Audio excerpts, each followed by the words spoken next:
भारत की नौसेना की सबसे खतरनाक और एलिट स्पेशल फोर्स का नाम है मार्कोस। मार्कोस का पूरा नाम है मरीन कमांडोज। इन्हें भारत के सबसे कठिन प्रशिक्षित कमांडो में गिना जाता है। इनका काम समुद्र, नदी, तटीय क्षेत्रों और दुश्मन के इलाके में गुप्त मिशन को अंजाम देना होता है।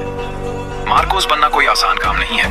हजारों नौसैनिकों में से केवल कुछ ही इस कठिन परीक्षा को पार कर पाते हैं। उनकी ट्रेनिंग इतनी कठिन होती है कि कई उम्मीदवार बीच में ही हार मान लेते हैं।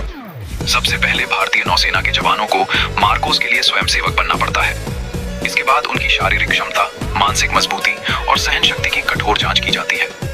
शुरुआती चयन प्रक्रिया में ही बड़ी संख्या में उम्मीदवार बाहर हो जाते हैं। इसके बाद शुरू होती है उनकी बेहद कठिन ट्रेनिंग। इस ट्रेनिंग के दौरान कमांडो को कई किलोमीटर तक दौड़ना पड़ता है, भारी वजन उठाकर लंबी दूरी तय करनी पड़ती है और घंटों तक बिना आराम के कठिन अभ्यास करने पड़ते हैं।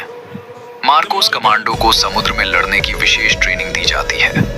उन्हें तेज लहरों में तैरना, गहरे पानी में गोता लगाना, पानी के अंदर दुश्मन पर हमला करना और गुप्त रूप से मिशन पूरा करना सिखाया जाता है।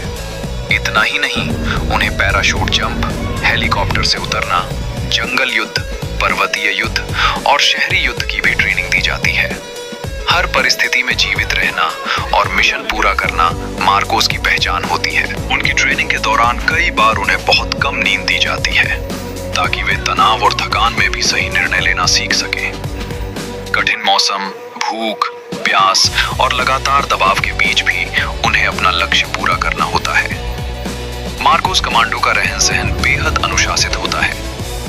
उनकी दिनचर्या सुबह बहुत जल्दी शुरू होती है। शारीरिक व्यायाम, तैराकी, हथियारों का अभ्यास और सामरिक प्रशिक्षण उनके रोजमर्रा के जीवन का हिस्सा होते हैं।